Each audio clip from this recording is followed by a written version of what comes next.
Пожары на 2 танкерах, шедших в Новороссийск под иностранными флагами, произошли в пятницу вблизи побережья Турции из-за внешнего воздействия. Это данные морского ведомства Турции.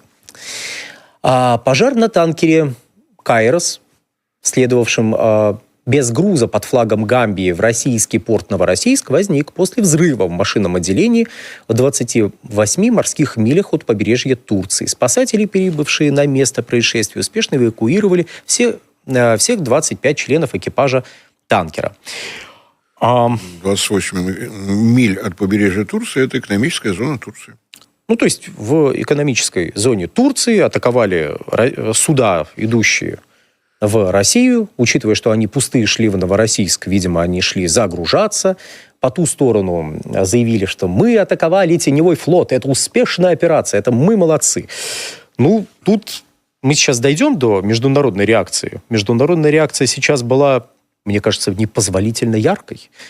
Но для начала, значит, все 25 членов экипажа этого танкера, были эвакуированы. Происходит большой пожар, сообщалось опять же.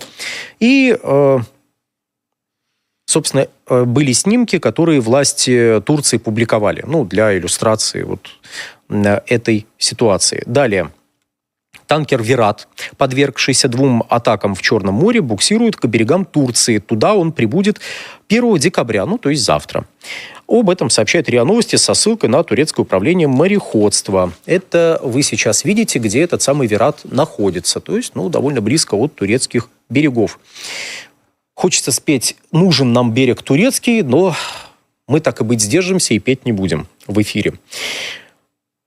МИД Турции выразил обеспокоенность из-за атак. МИД Турции обеспокоен атаками на танкеры «Кайрос» и «Вират» и принимает меры для предотвращения эскалации. Об этом написал официальный представитель ведомства Анджу Кечели. Он подчеркнул, что инциденты произошли в исключительной экономической зоне Турции и создали серьезные риски для безопасности судоходства, жизни людей и окружающей среды. По словам представителя МИДа, ведомство поддерживает контакты с заинтересованными сторонами. Интересно, кто это? Кто эти заинтересованные стороны? Чтобы предотвратить дальнейшую эскалацию и не допустить негативного воздействия на экономические интересы Турции. В принципе, Турцию понять можно. В ее экономической зоне. Танкер пустой, он на самом деле не совсем пустой. То есть, если вдруг что-то нехорошее происходит с нефтяным танкером, даже пустым, вы можете с удивлением, наверное, обнаружить, что там остаточные объемы все-таки находятся в этом танкере. Более того, даже в санкциях Европейского Союза отдельно прописано, что российскую нефть везти нельзя, за исключением тех ситуаций, когда в танкере оказались эти остатки российской нефти, которые были там после перевозки.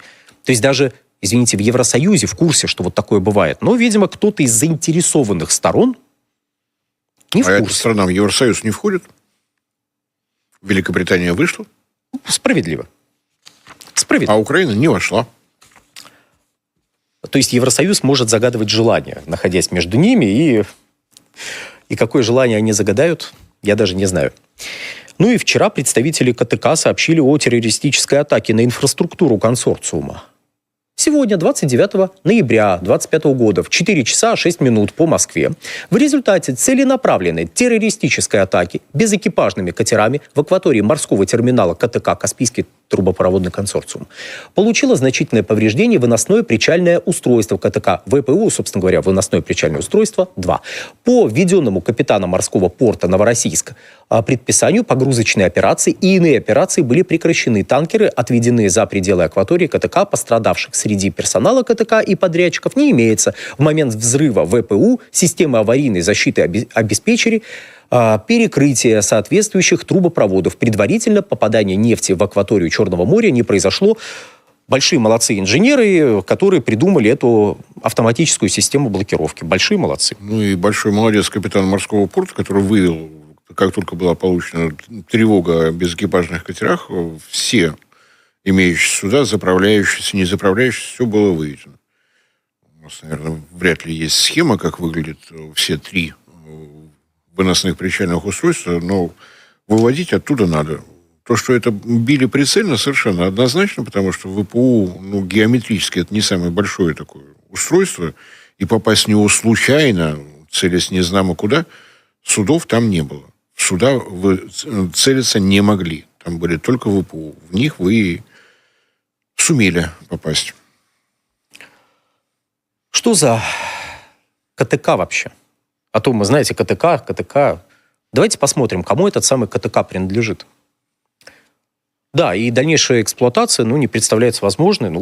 Сколько будут ремонтировать, непонятно. По меньшей мере, ВПУ-2. Будут ли идти отгрузки с ВПУ-1 и ВПУ-3, наверное, услышим в первые рабочие дни. Давайте пока мы беседуем, повесим, кто там, что такое КТК, на структуру собственности посмотрим. Обнаружим там несколько компаний, например, «Шеврон», наверное, не очень российская компания, да? «Казмунайгаз», ладно. Казахстан, понятно. Угу. BG, Eni. То есть у нас тут и британцы, и итальянцы, и американцы. И вот тут какие-то безэкипажные катера в инфраструктуру, которая принадлежит в том числе вот этим компаниям. Интересно. И нефть идет добываемая, собственно говоря, теми же компаниями. За исключением Транснефти, конечно. Транснефть нефть не добывает. Она ее поставляет. Транспортирует. Как следует из названия. Кто бы мог догадаться. Да.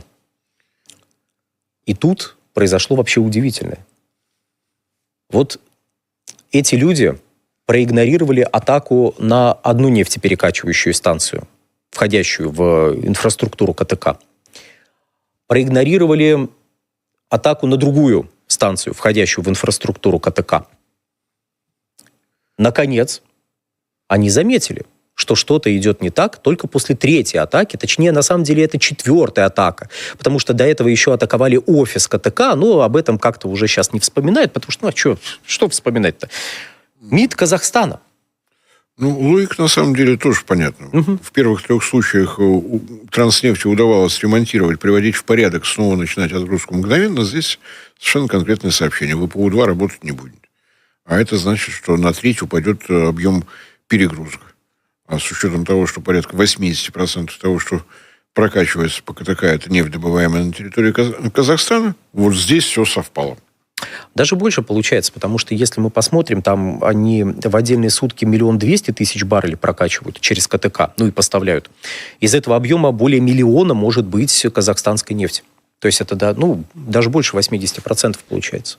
Это там 1 50 000 1 100 000, то есть где-то 100-150 это российская нефть. Вот. Так что... По оценкам независимых казахстанских экспертов, не работающих в ВПУ-2 будет обходиться Казахстану, конкретно Казахстану, не по долям, а то, что причитается Казахстану за добытую нефть со всеми налогами и прочим, порядка $4 миллионов в сутки. И давайте, что же Министерство иностранных дел Казахстана по этому поводу написало. Произошедшее является уже 3-м актом агрессии против исключительно гражданского объекта. Дорогие друзья, у вас еще офис атакован был. Не так давно, кстати.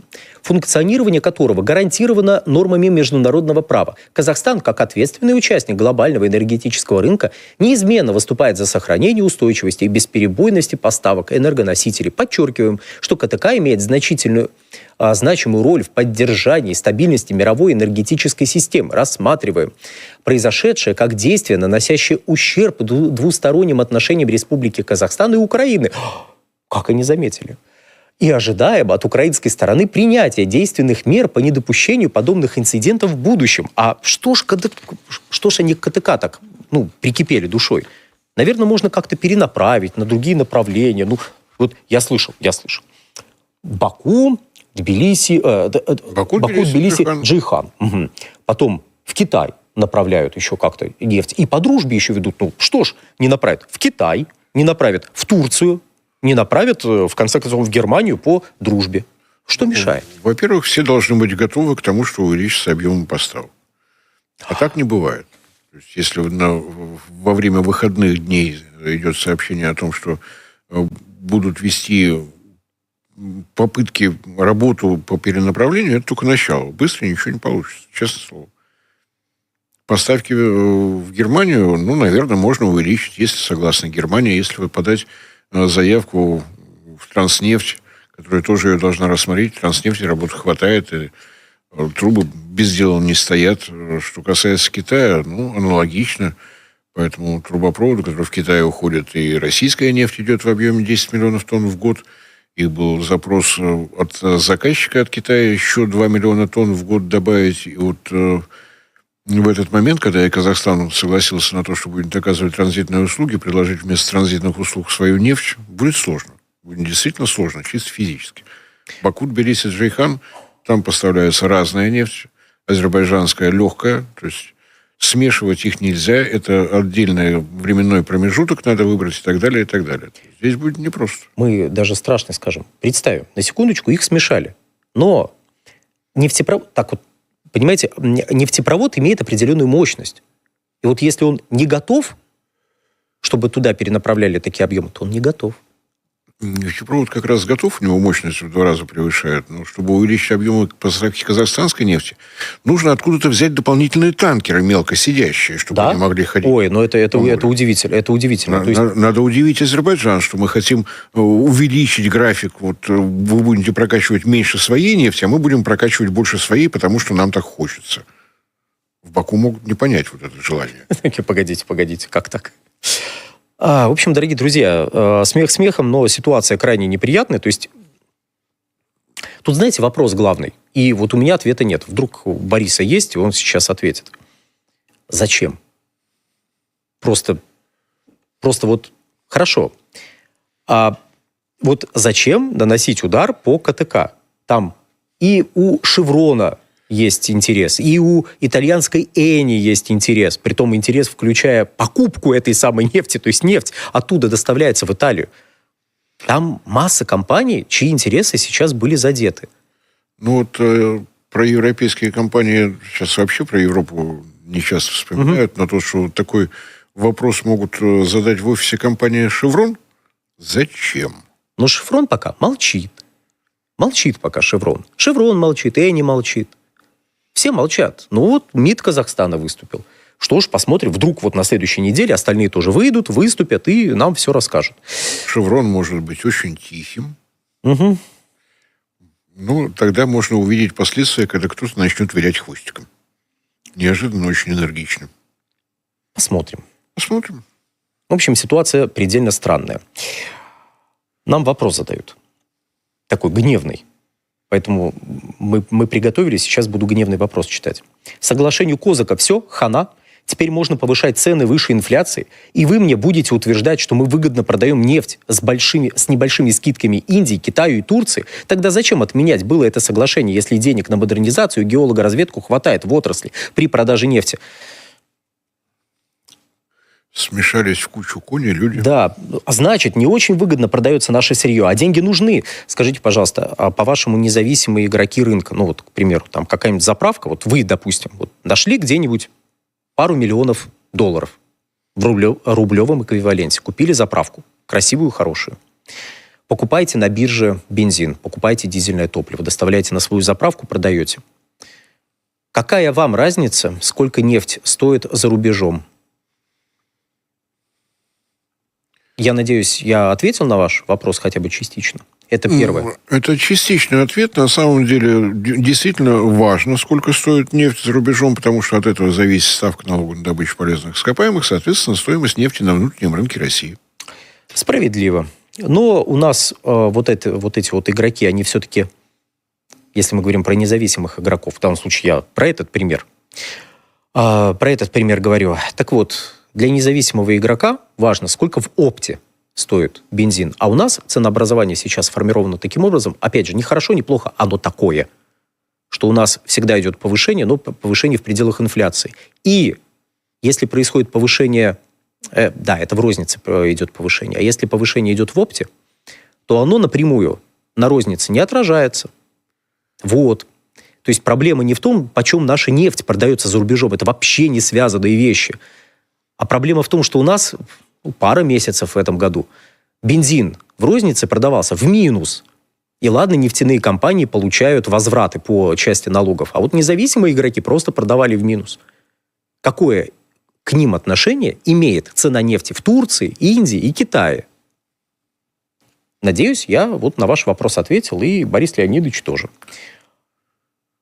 Так, в Крыму радость, в общем, всего лишь 95-й всего лишь 75 рублей за литр. Ну, мы все еще надеемся, что кто-нибудь на это отреагирует и что-нибудь с этим сделает. Ну, мы будем допобедать периодически, да уж, извините, нас те, кто, видимо, принимает решения, не слушают, либо не находят возможности что-либо предпринять. На всякий случай, вот завтра начинается декабрь, это последний месяц, когда ставки акцизного налога и налога с оборота такие низкие. С 1 января будет хорошо. Поднимется то и другое. Нас поправляют. В магистральном нефтепроводе длиной 67 тысяч километров и диаметром 1 метр может находиться около 330 миллионов 900 тысяч баррелей нефти при полном заполнении. А эта нефть там просто хранится или она куда-нибудь идет? Чья это собственность? Нет, тут эта нефть там просто вот заперта, как в баллоне, или она направляется куда-то? Вопрос был о государственном стратегическом резерве. А в трубопроводах чьей только нефти нет. У нас много добывающих компаний. Вы хотите зачислить все, что находится в трубопроводе, в стратегический государственный резерв? Ну, попробуйте им сообщить об этом, посмотрите на их реакцию. Они так обрадуются вашему предложению. Да не, я думаю, это как бы с юмором человек сказал. Ну и под конец вспомним Виктора Орбана. Давайте о юморе. Нас тут упрекают, что мы про нашу внутреннюю политику ничего не говорим. Мы не каждый день говорим про внутреннюю политику, но вы каждое воскресенье в 5 часов вечера присоединяйтесь к нам, и мы иногда говорим и про нашу внутреннюю политику, и даже, о ужас, критикуем различные стратегические решения, которые в области энергетики принимаются. Конструктивно критикуем, потому что предлагаем альтернативы. Я хотел бы подчеркнуть, говорит Виктор Орбан, что основа энергобезопасности Венгрии – стабильные поставки российских энергоносителей в прошлом, сейчас и в будущем. Мы высоко ценим стабильность и предсказуемость российских энергопоставок. Венгрия заинтересована в поддержании энергодиалога с вашей страной. Это он обращается к Владимиру Путину. И сегодня я хотел бы детально поговорить на этот круг вопросов. Собственно говоря, прошел визит Виктора Орбана в Российскую Федерацию, он встречался с нашим президентом, и вот в ходе этой встречи поднимались такие вопросы. В Евросоюзе ряд политиков на грани инфаркта вместе с инсультом. Дважды за год Виктор Орбан не только вылетел в Москву, но и прилетел. Это из его ответа на вопрос к журналисту. Вы действительно собираетесь вылететь в Москву? Ответ был совершенно колоссальным. Не только вылететь, но и прилететь. Да, но он там пояснил. Да, конечно, лететь придется долго, потому что сейчас, понимаете, вот приходится вот облетать, но все нормально, я смогу. Я долечу, смог, долетел, встретился. Тут никаких вопросов. Большой молодец. Кстати, перед вылетом, он там еще сказал: я еду в Москву, чтобы обеспечить энергоснабжение Венгрии по доступной цене, как на зиму, так и на следующий год. Это он прямо в аэропорту давал пресс-конференцию и отвечал там на ряд вопросов. И, собственно говоря, еще одну цитату давайте мы зачитаем. Во всей Европе цены на энергоносители постоянно растут с большими колебаниями. Это сказывается на домохозяйствах, а также на экономике всей Западной Европы. Сегодня во всей Европе цены на энергоносители самые низкие в Венгрии. Это так, потому что у нас есть доступ к дешевой российской нефти и газу. Дешевым по сравнению с международным уровнем цен. Спасибо за это уточнение. Прям вот, а то просто дешевые какие-то. Вот купите, пожалуйста. Не так давно мы ездили в Вашингтон, чтобы добиться исключения Венгрии из-под действия американских санкций против российских энергокомпаний. Там удалось этого добиться, и это здорово. Теперь нам нужно только газ и нефть, которые мы можем покупать у русских. Я еду туда, в Россию, в Москву, чтобы обеспечить Венгрию энергоресурсами по доступной цене на зиму и на следующий год. И вот, а что с ценами на энергоносители в Венгрии? Тут вот видите, самые низкие в Венгрии, сообщает премьер-министр Венгрии. Тоненько, аккуратненько. Цены самые низкие, наверное, все-таки не в Венгрии, а для Венгрии. Потому что здесь где-то налоги спрятаны. Не-не-не, там в Венгрии, он прям буквально, что на энергоносители самые в Венгрии. Ну, если присмотреться, вот, например, к предвыборной кампании Виктора Орбана. Да, к предвыборной кампании Виктора Орбана. Это природный газ для домохозяйств. Если присмотреться совсем внимательно, мы обнаружим некое UK, которое находится над Венгрией. Обнаружим Болгарию, которая находится над Венгрией. И, значит, для домохозяйств газ там стоит дешевле. Дальше. С электроэнергией ситуация чуть менее однозначна. Для населения Венгрии самые низкие цены на электричество.